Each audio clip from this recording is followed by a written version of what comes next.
안녕하세요. 조인 목사입니다. 네, 오늘은 사도행전 5장에 있는 말씀을 계속해서 읽어가도록 하겠습니다. 지난 시간에 아나니아와 삽비라 사건을 보았고요. 오늘은 사도행전 5장 12절 말씀부터 함께 같이 묵상해 볼까요?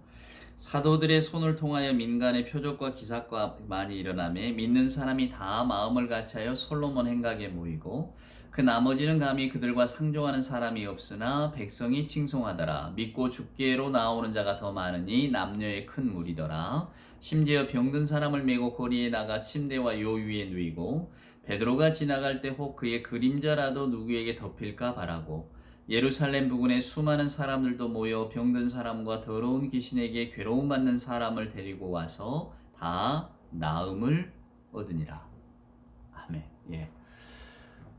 초대교회의 역사 그리고 초대교회에 일어났던 일들을 오늘 사도행전은 이렇게 우리에게 전해주고 있습니다. 그건 뭡니까? 사도들의 손을 통하여 민간의 표적과 기사가 많이 일어났다. 주로 여러분 표적과 기사는 병든 자가 고침을 받는 이야기죠. 복음서를 읽어보아도 예수님의 치유 기적이 많잖아요. 저나 여러분이 이 치유 기적을 어떻게 바라볼 것인가? 이제 뭐 어떤 분들은 뭐 예수님이야 뭐 그 정도는 하실 수 있겠지 이렇게 그저 바라보는 분도 있는가 하면 또 어떤 분들은 뭐 진짜 그게 무슨 뭐 병이었겠느냐 예수께서 고치는 것이 그냥 좀 뭐랄까 마치 무슨 뭐 무당의 푸닥거리처럼 뭐 이렇게 심리적으로 위로하고 또 그런 데서 좀 노임을 받게 하는 뭐 그런 게 아니었겠느냐. 요즘처럼 뭐 의학이 있는 것도 아닌데 어떻게 질병은 질병이니 그걸 고쳤겠느냐. 또 이렇게 말하는 분도 있습니다. 그러나 성경을 읽어보면 분명히 예수님은 그 고침을 행하는 분이었어요. 그게 이제 하나님 나라가 이렇게 이 땅에 임재했던 하나의 증거가 되는데 그건 뭐냐면 하나님의 나라는 인간이 인간에 가지고 있는 근원적인 고통에서부터 벗어나는 것을 의미하기 때문입니다. 물론 예수님께서는 항상 치유하시고 그것을 숨기시죠. 왜냐하면 그 치유하는 것에 하나님의 나라의 본래 목적이 있는 것은 아니기 때문입니다. 나음을 입은 자도 또 반드시 나이가 들면 또 병이 들게 되고 또 죽게 되는 그러니까 치유의 기적이라고 하는 것은 하나의 하나님의 놀라우신 은총이 지금 이 자리에 함께하고 있다라고 하는 증거인 것이지 그것이 무슨 하나님 나라를 뭐 앞당기거나 뭐 하나님 나라의 어떤 표징이 되거나 이런 것은 아니었다라고 하는 거죠. 그러나 저나 여러분들이 그래서 성경을 읽을 때에 이 특별히 이 그 기적과 이사에 대한 이야기가 많이 나오잖아요. 병 고침을 받고 오늘 여기 보면 심지어 병든 사람을 메고 거리에 나가 침대와 요 위에 누이고 베드로가 지나갈 때 그의 그림자라도 누구에게 덮일까 봐라. 그러니까 베드로가 지나갈 때 그림자라도 이렇게 스쳐 지나가면 다 나음을 입었다는 것 아니에요?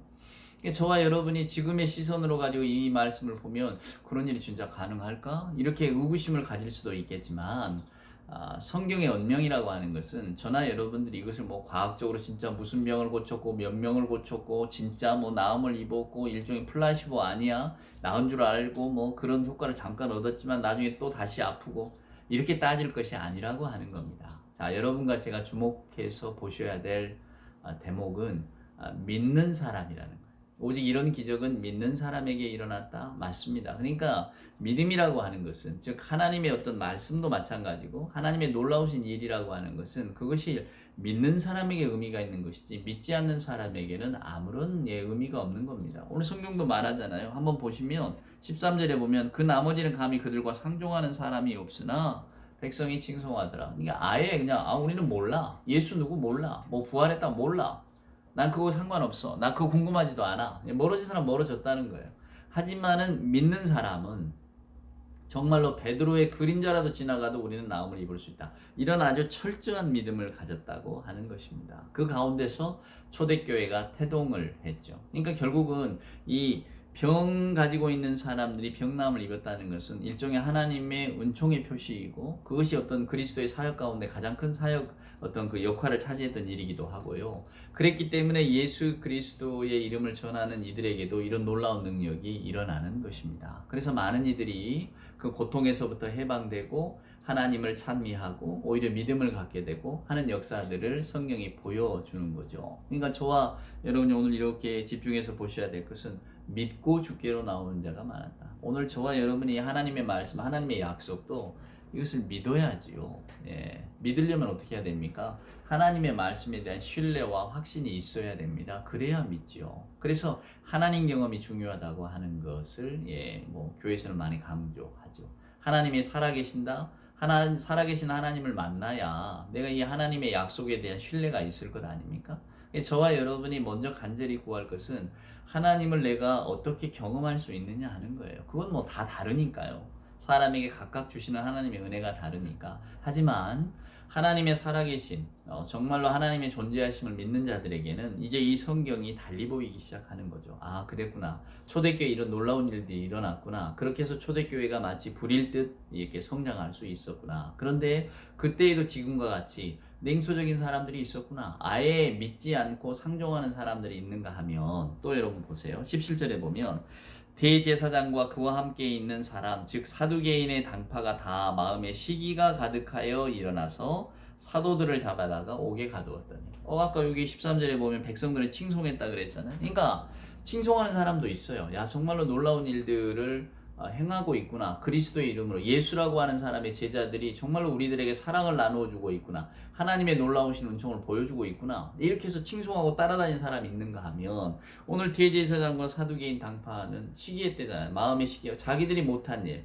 자기들이 백성들에게 진정 나누어 주어야 될 것들을 나누어 주지 못하니까 오히려 그것을 나누어 주고 백성들이 따라간다고 하니 이들을 오히려 시기하고 질투해서 어떻게 합니까? 자기들이 가지고 있는 그 한 줌의 권력을 가지고 사도들을 감옥에 잡아 넣는 겁니다. 그런데 사도들이 어디 감옥에 있을 수 있나요? 주께서 다 풀어주시죠. 그러니까 정말로 놀라운 일들의 연속이에요. 아, 초대교회에 이런 놀라운 일들이 일어났었구나. 그리고 이 놀라운 일들 가운데 주의 복음이 전파되기 시작했구나 라고 하는 것을 누가는 오늘 저와 여러분에게 이렇게 찬찬히 일러주고 있는 겁니다. 자, 여러분 18절 한번 보세요. 19절입니다. 주의 사자가 밤에 옥문을 열고 끌어내어 이르되 주의 사자가 누굴까? 우리는 아무도 알지 못합니다. 이것이 천사의 모습인 것인지 아니면 다른 어떤 모습으로 또 다른 어떤 동기들을 달리 표현한 것인지 우리는 알 길이 없어요. 단지 놀라운 일이 일어났다는 겁니다. 분명히 옥에 가두었는데 옥에 갇힘을 받은 사람들이 나와서 오히려 주의 말씀을 더 성전에 가서 새벽부터 가르치더라 그 말이에요. 그게 얼마나 놀라웠겠어요, 여러분. 그럼에도 불구하고 끝까지 시기하고 안 믿는 사람들은 끝까지 이들을 괴롭히는 거예요. 절대로 말하지 말라고. 다시는 너희가 입을 열어서 그런 허황된 이야기를 하지 말라고. 그래서 여러분 29절에 보세요. 베드로가 무슨 이야기를 합니까? 베드로와 사도들이 대답하여 이르되 사람보다 하나님께 순종하는 것이 마땅하니라. 여러분, 하나님께 순종하는 것이 마땅하다. 뭘 말할까요, 여러분? 그것은 예수를 그리스도라 전하지 말라는 것을 사람이 아무리 명해도 나는 예수가 그리스도라는 것을 전하겠다라는 거예요. 다른 게 아니고 말입니다. 여러분, 이게 복음의 문제를 가지고 오늘 이 언명을 생각하셔야 됩니다. 하도 엉뚱하게 이걸 가지고 써붙이는 사람들이 많아서 그렇습니다. 분명히 오늘 베드로와 사도들은 우리가 사람에게 순종하는 것이 옳으냐 아니면 하나님의 말씀에 순종하는 것이 옳으냐, 우리가 누구를 두려워하는 것이 맞냐, 사람을 두려워해야 하냐 하나님을 두려워해야 하냐, 그것은 마땅한 답이죠. 하나님을 두려워하고 하나님께 순종하는 거죠. 근데 오늘 백성들이 지금 사람들이 금하고 있는 것은 백성들에게 예수가 부활했다, 예수가 그리스도다, 이거 하지 말라는 거예요. 그러나 오늘 사도들은 내가 다른 건 몰라도 뭘 하지 말라 알았단 말이에요. 나 그런 건 순종할 수 있지만은, 그러나 예수가 그리스도라고 전하는 것을 금하는 그 명령에는 나는 순종할 수 없다. 왜? 나는 예수가 그리스도라고 전하는 것을 내 사명으로 받았기 때문에. 그래서 사도들이 열심히 전하는 겁니다, 여러분. 그랬더니 누가 나타납니까? 34절에 보면 바리새인 가말리엘이라고 하는 율법교사가 나타납니다.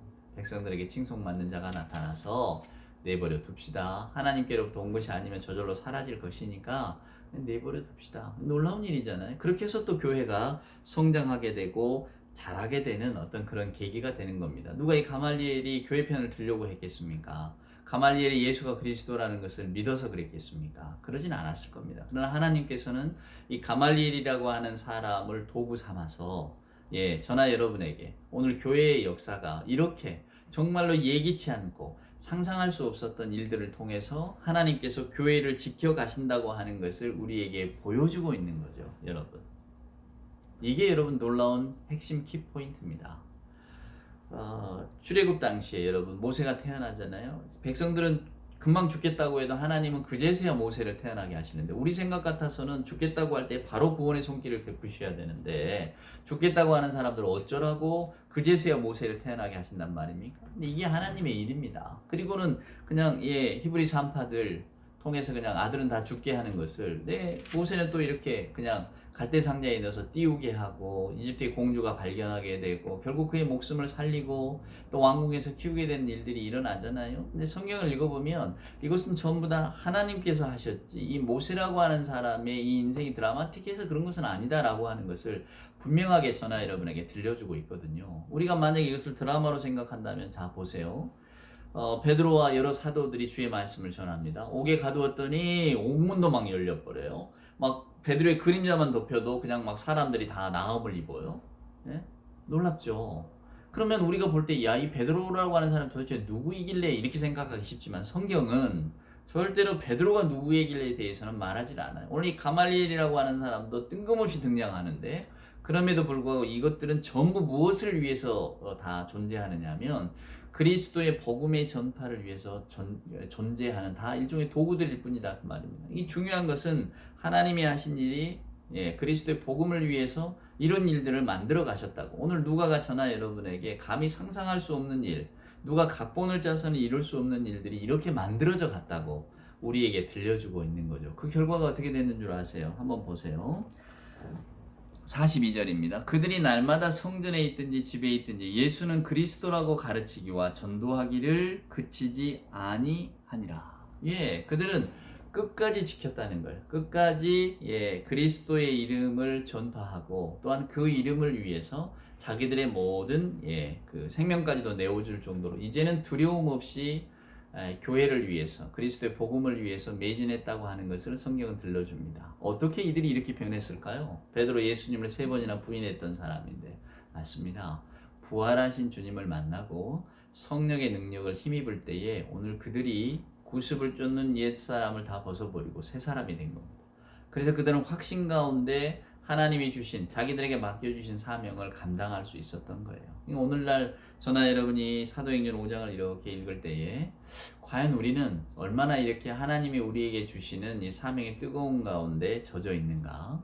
또 멀리 갈 것도 없이 오늘 이 말씀을 읽을 때 우리 마음이 얼마나 뜨거워지는가. 하나님께서는 하나님의 복음이 전파되던 그 시초에, 정말로 그 어려운 시절에 이렇게 복음을 지켜주셨고 이렇게 교회를 지켜주셨구나. 이러한 일들을 다 마치 실타래처럼 엮어서 씨줄 날줄 엮듯이 그냥 촘촘하게 엮으셔서 교회라고 하는 하나님의 공동체를 세워가셨구나. 그 연약했던 제자들이, 아무것도 모르고 부인하고 도망쳤던 제자들을 이렇게 훌륭한 그리스도의 제자로 만들어 놓으셨구나 라고 하는 것을 우리는 알 수 있게 되는 거죠. 하나님이 일하시니까 저와 여러분은 그저 도구일 뿐입니다. 그러니 우리가 힘이 없고 내가 뭐가 모자라고 감당 못하고, 이것은 성경을 읽어보면 아무런 핑계가 될 수 없습니다. 그저 하나님이 주시는 힘으로 살면 되는 거고요. 하나님이 주시는 힘으로 일을 하면 되고 맡겨주신 사역을 감당하면 되는 겁니다. 그냥 하나님의 교회는 또 하나님이 지켜가시잖아요. 우리 손이 아니고. 그러니까 이런 성경을 통해서 그걸 배우는 겁니다. 하나님이 하시는 일들에 대한 저나 여러분이 눈을 뜨게 되고 거기에 또한 순복하게 되고, 또 우리가 어떠하든지 하나님께서는 하나님이 계획하신 일들을 그대로 이루어 가시겠구나 라고 하는 것을 우리가 알게 되는 거죠. 그러니 하나님의 사역 안에서 괜히 그냥 곁길로 가거나 고집 피우거나 이런 것들은 아무 의미가 없다는 것도 우리가 또 깨달아 알지 않겠습니까? 다음 시간에는 이제 사도행전 6장을 시작하겠습니다. 교회가 마치 아나니아와 삽비라 사건처럼 또 다른 어려움에 직면하는데, 그러나 그 어려움을 어떻게 현명하게 극복해 나갔는지를 사도행전 6장을 통해서 한번 살펴보도록 하겠습니다. 오늘 하루도 주 안에서 평안한 하루 되시기를 소원합니다.